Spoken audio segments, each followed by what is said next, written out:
All right. Welcome to episode 4 of the Love Tennis podcast. I'm excited and also terrified. I'll be completely honest with you. I'm very nervous because this is the first time I'm doing this without someone that I'm interviewing. I'm pretending that I know something and I'm sharing that with all of you. But I hope this is beneficial. This is based off of some comments that I've gotten on my high school team's YouTube channel. Just various people around the country, young high schoolers that are getting ready to try out for their high school teams for the first time and asking for advice. And that's where this is going to start. So I wanted to start off by just sharing my story a little bit of my story and how I got started in tennis. So I grew up. I didn't play a ton, or I didn't really play any outside of PE classes. I had a little plastic racket and a Nerf type ball that I'd hit around the house that my parents got me, that kind of thing. We'd watch the occasional match. My parents watched some. I knew I was an Andre Agassi fan. That's about the extent of it. And then by the time high school rolled around, I decided I wanted to try out for the baseball team. I'd played a little bit in Little League, hadn't played for the last couple of years, and was like, hey, I'm gonna try and jump onto the #1 high school program in the state. And it did not go well. I got cut after about a week, and was looking for something else to do. So I ended up, long story short, I ended up deciding to play tennis. Took can't remember my mom or dad's racket, maybe both, just try them out. But I took those to practice, asked the coaches, hey, can I join the tennis team? And they said, sure. We don't make cuts, so it's okay that you're late. Just jump on in and we'll kind of get you started. So I'm jumping into tennis practice a week late, and just fell in love with it. Uh, this next part that I hesitate a little bit to share, just because I don't want it to be uh, I don't want it to sound like I'm bragging. I also don't want it to discourage anyone that doesn't end up doing the same thing and following the same trajectory. But I picked up on tennis pretty quickly. And by the end of my freshman season, I'd played in one varsity regular season match, and then I played in our district tournament in the second singles position. Or I guess in Washington, all of singles was in the same tournament. But that's where I'd climbed up to. I was playing near the bottom of the varsity ladder, but most of the people in front of me wanted to play singles or doubles, and so I was playing second singles. By the end of the year, uh, we're gonna get back to a little bit of why I share that story in a minute, but the it sets the stage for the advice that I'm gonna give. And the first piece of advice that I want to give is based on a principle called observational learning. And what that means is that players, athletes, they learn by watching.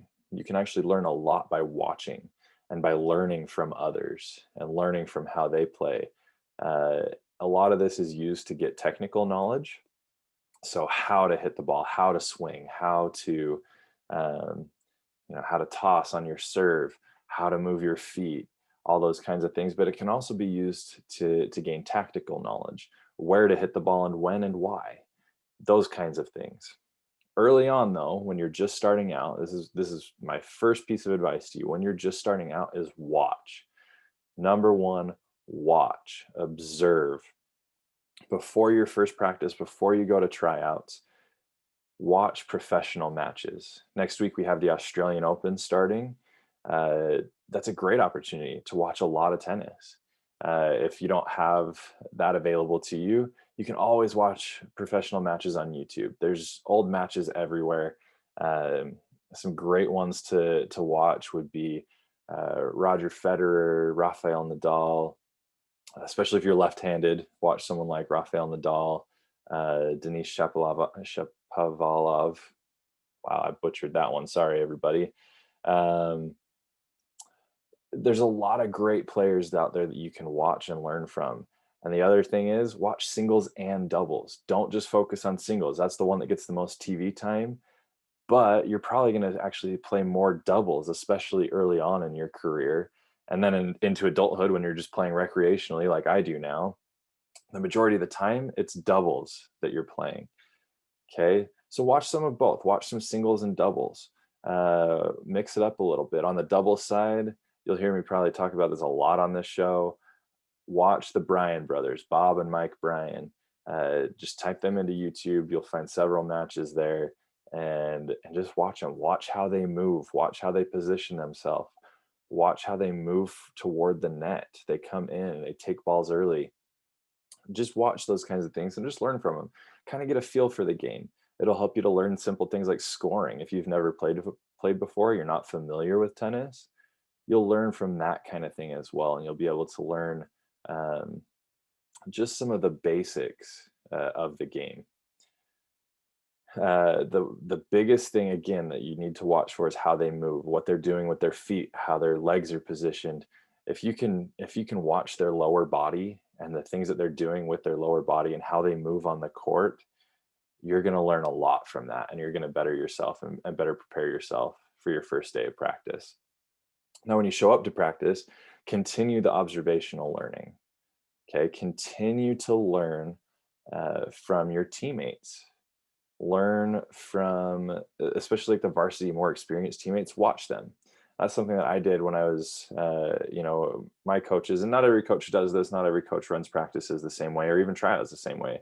Some schools make cuts, some schools don't. Fortunately, mine didn't, and the team that I'm coaching now doesn't. I know a lot of programs try not to make cuts for tennis because we just want to grow the game. We want to grow the sport.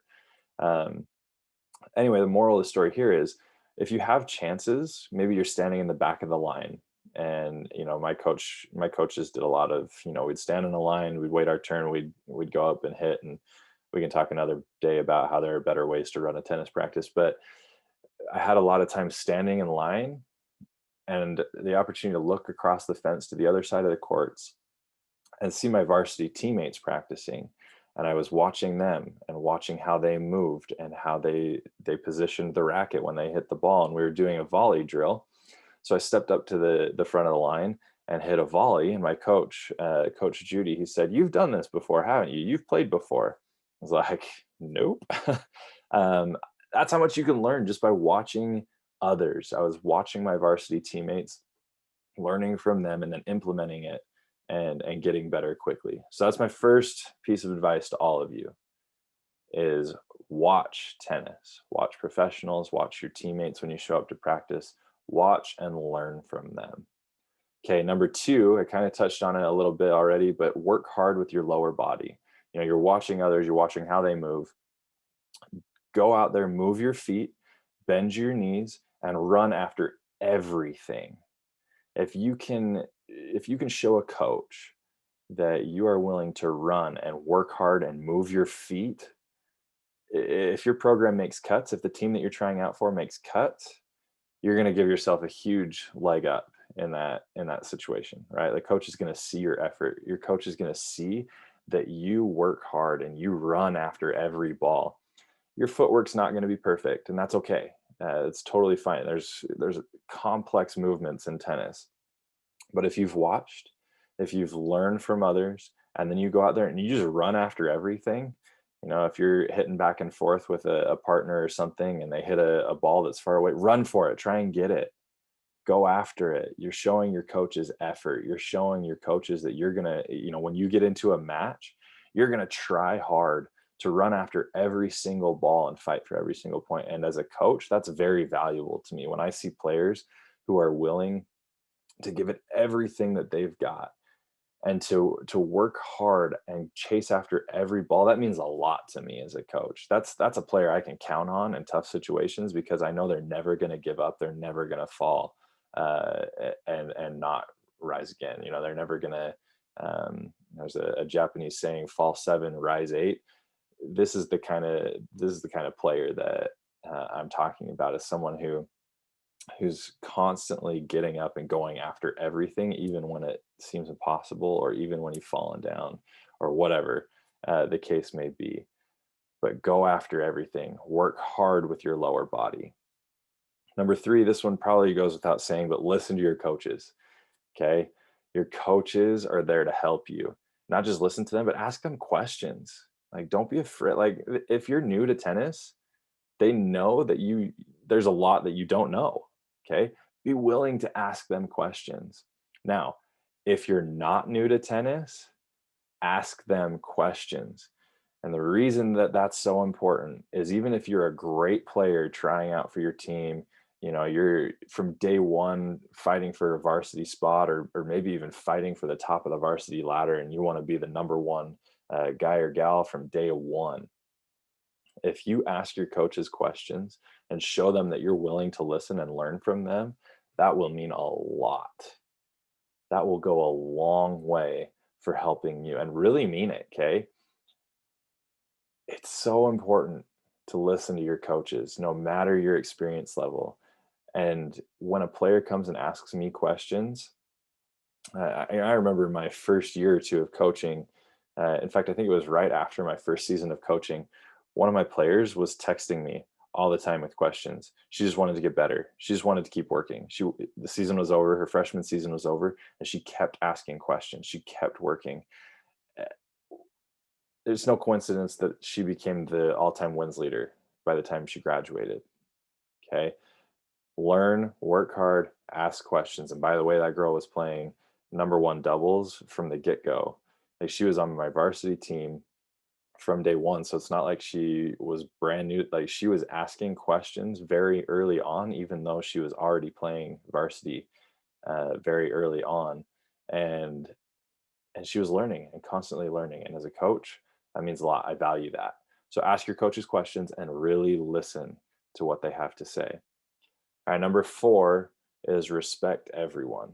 Okay, this kind of ties in a little bit. And I, in particular, want to talk to those that are trying out for their varsity team, or not for their varsity, for their high school team, that have experience. Again, those ones that think they have a chance to make varsity, or that's their goal. They've played before, they've worked hard to get where they are. When you show up to practice, respect everyone. That's your teammates, that's your coaches. When you start playing matches, that's your opponents. Okay. The other aspect that I've gotten some negative comments on YouTube recently with people who are saying, well, seeing some high school players and saying, well, if that's what high school varsity looks like, I'm not worried about my high school tryouts anymore. I could go off on this one, but remember that it doesn't matter what somebody looks like, it doesn't matter how they play. You can learn from anyone, okay? And anyone could potentially beat you. All right. I've beaten players that looked better than me. They had better technique, or maybe they hit harder than me, or they were faster than me, or they were, bigger than me, whatever it is. And same with my girls. One of my girls won a region championship this year, and her her opponent had an absolute meltdown afterward, um, just saying that my girl wasn't any good. She said it. She's like, she's not even good at tennis. And it's an interesting perspective, right? Like, yeah, her form might be a little different, her technique might be a little different, but those things don't matter nearly as much as working hard, making smart decisions, and putting the ball in play. Okay, so that's enough on that one. That's enough of a tangent. But whether or not you have experience playing tennis before, remember that you can learn from everyone. So treat them like it. Again, that's going to go a long way to helping you with your teammates, helping you with your coaches, and it's going to make you a better tennis player and a better person because of that. 5th, try everything. Okay. That sounds kind of weird with tennis, but there's a lot of different skills and a lot of different skill sets and a lot of different styles of play when you're playing. Uh, Leave your comfort zone. It's the only way to really grow. There are far too many new players that show up and they get stuck at the baseline. Okay, they're standing back and they're just hitting ground strokes. Their opponent hits the ball over, bounce, hit, and then you just stand in the middle of the court, wait for the ball to come back. Here's why you shouldn't do that. Here's why you shouldn't get stuck in that from day one. Even if you end up being the kind of player that likes to play back and likes to play at the baseline, you're gonna learning how to play at the net. This is just one example. Learning how to play at the net, moving forward, taking the ball out of the air. You're standing, right up next to the net, a couple feet away, and you're hitting the ball from up there. A lot of players don't like to do it, but if you learn how to do it, it's going to make you a lot more complete of a player, a lot more competitive, and a lot more valuable to coaches for a couple of different reasons. One, the coach knows that if you get into a match and an opponent has a weakness of you doing something different that maybe isn't your normal strength, but you have the capability to do it, you're going to be able to adapt your game plan to beat that player, right? Two, it makes it so that you could play both singles and doubles. And so if it ever gets to a point where, maybe you start moving up the ladder, you're near the top of JV and your coach has to make a decision, and varsity players out sick, coach has to make a decision who to fill in with. And they look at one player who plays only at the baseline, one player who, yeah, might like to play at the baseline, but also knows how to and is willing to play at the net. They might go with that player, especially if it's a doubles position, right? They might go with that one to move them forward, um, and give that player an opportunity. So take advantage of that. Take advantage of learning every skill that you can. You'll find what you're comfortable with. You'll find, like for me, I found that I was comfortable at the net. I wanted to move forward. Other players I've seen have found that they're comfortable staying back, and that's totally fine if that's your strength, but you do need to learn all of the skills as you go forward so that you're prepared and you're more versatile. And honestly, odds are you're going to play a lot more doubles in high school. Like I said earlier, so learning to play everywhere on the court, and especially up at the net, is going to help. Okay. So learning to play the net is just one example, but really it could be a lot of different things. Try anything. Be willing to try. Give everything you have in every drill that your coach puts you through, everything that they ask you to do. If you show your willingness to try, that's going to help a lot, and that's going to help you progress your high school tennis career. Okay, number 6, and this to me is one of the most important. Okay. You need to remember that tennis is a game of errors. Okay. Let me say that again. Tennis is a game of errors. Here's why that's so important. It's so easy to beat ourselves up for hitting the ball out, making a mistake, losing a point because we, hit the ball into the net or whatever the case may be. But tennis is a game of errors. So I've been, if you've listened to this show, I think it was episode 2, a couple episodes ago, we talked about analytics, right? I love the numbers. Well, and in those numbers that we looked at, McKay Bruce and I, we looked at over 1,000 high school points. And here's something really interesting that we found: 85% of those points ended with an error. Okay, 85% of points in high school tennis end with an error. That's a huge number. All right. So if you make mistakes, especially early on, that's high school varsity tennis. If you're playing JV, I don't even know what the number is, but I would imagine it's even higher, right? Somebody makes a mistake to end a point all the time. And even at the professional level, players are only winning about half of their points. Okay, which means they're the ones making the mistake like a quarter of the time, right? Imagine how we are down here at the high school level. We're making mistakes all the time, right? Don't expect to be perfect ever, but especially from day one. Don't expect to be perfect with tennis, okay? You're going to make a lot of mistakes, and that's okay. When you make mistakes, it means you tried something, all right? You will miss. You will mess up. You will hit the ball long. You'll hit the ball over the fence. I still do that sometimes. Okay, I've been playing tennis for 16, 17 years, something like that. I still accidentally miss hit and hit the ball over the fence. It's totally okay to make mistakes. Sometimes players will remember that in practice, but then they get to a match and they forget, and then they get frustrated with mistakes. And remember, 85% of the time, the point is going to end with an error of some kind. All right. Somebody will make a mistake. So just keep that in mind. If you're making a lot of mistakes, so does everybody else on the tennis court. Okay. We are all falling short of perfection when it comes to tennis. Even Roger Federer out there, even Novak Djokovic, even Rafael Nadal, even Serena Williams, even the list goes on. Okay. Everyone that walks onto a tennis court is making a ton of mistakes when they play. All right. So that leads me right into number 7 is don't get discouraged by these mistakes, or by anything. Okay. We talked a lot about the errors aspect. Also, don't get discouraged by your place on the ladder.